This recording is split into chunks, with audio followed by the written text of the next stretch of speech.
Ali Asghar Khambati, who says, and I quote, "Watching the series Scam of 1992, I'm wearily reminded of the time of the stock market bubble, which seems apparent today as well, with mind-boggling valuations on stocks without any fundamental improvement. Do you still suggest for retail investors to invest right now? If so, why and how?" 1992 and 2020 are very different.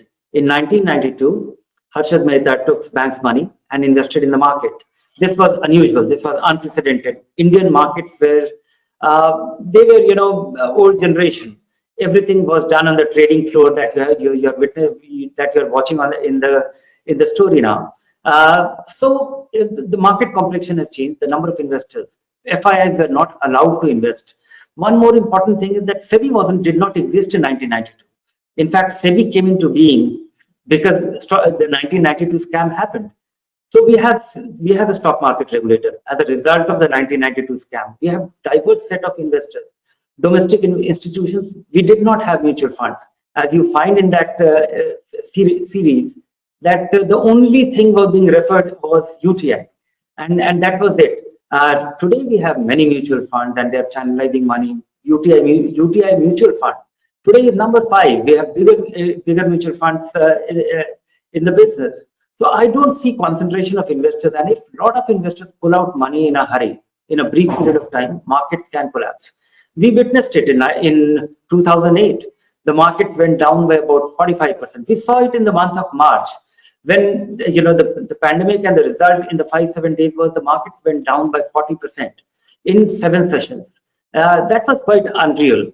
And this can happen if a lot of investors come and take their money out. But I don't see that the markets can go down and remain there for a long period of time, which we witnessed in 1992.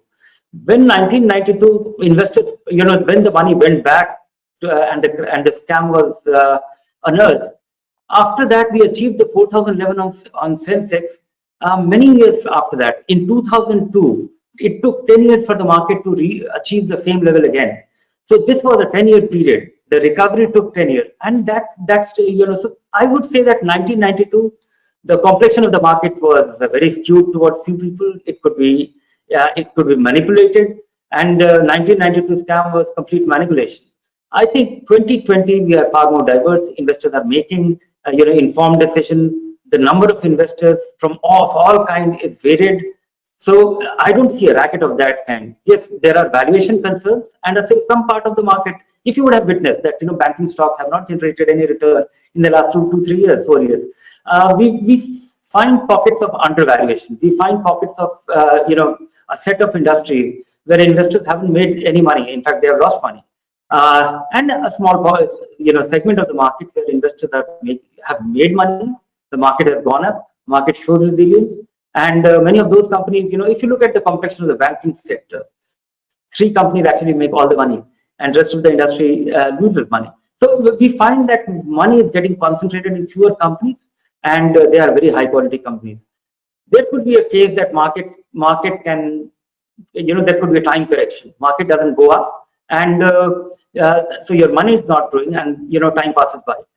That is the worst case scenario which I witnessed. And to deal with this, I would say that stick to a plan. You should always reduce the possibility of catching a market high. That is what is there in the hands of an individual investor. Because if you get worried about the valuation, there will be 50 other concerns as well. And I'll mostly agree with them. But then you have to be in the market because the biggest turnaround happens when you least expect it.